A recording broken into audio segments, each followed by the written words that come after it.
Hello అండి, welcome to my channel. ఈరోజు మన ఛానల్లో ఫస్ట్ టైం చూసినట్లయితే సబ్స్క్రైబ్ చేసుకోండి, లైక్ చేయండి, షేర్ చేయండి. మీ ప్రతి ఒక్క ఫ్రెండ్స్కి కానీ కుటుంబం సభ్యులందరికీ షేర్ చేయండి. వీడియో స్కిప్ చేయకుండా ఫుల్ వీడియో చూడండి. నేను ఇక్కడ మక్క బుట్టలతోటి వడలు చేస్తున్నాను అనమాట.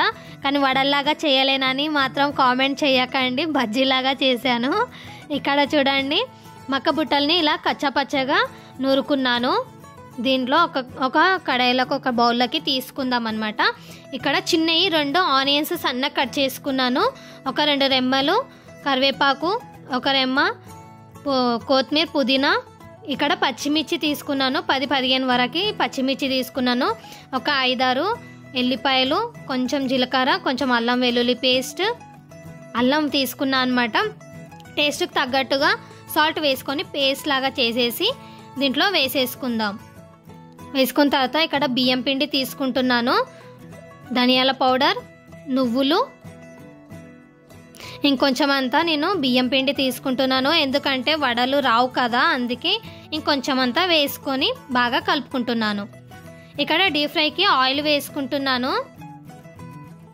హీట్ ఎక్కింది. ఇప్పుడు బజ్జీలాగా వేసుకుందాము. వడలాగా నాకు రాదు, అందుకే నేను ఇలా బజ్జీలాగా వేస్తున్నాను, బోండా టైప్లా. లోపటి వరకు బాగా కుక్ అయ్యేలాగా మనము అటు ఇటు తిప్పుకుంటూ మంచిగా ఫ్రై చేసుకుందాము, బ్రౌన్ కలర్ వచ్చేంత వరకు.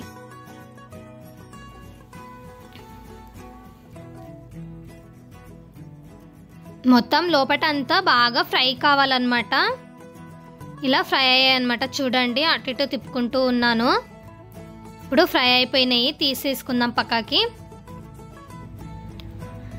ఇలా సాయంత్రం పూట కూడా మనము ఓన్లీ ఉడకబెట్టి పిల్లలకి ఇవ్వకుండా ఇలా వేసి ఇస్తే కూడా చాలా టేస్టీగా ఈజీగా తినేసారనమాట. చాలా బాగున్నాయి అని అంటారు. ఈ వీడియో మీకు నచ్చినట్లయితే లైక్ చేయండి, షేర్ చేయండి, సబ్స్క్రైబ్ చేసుకోండి. Bye bye.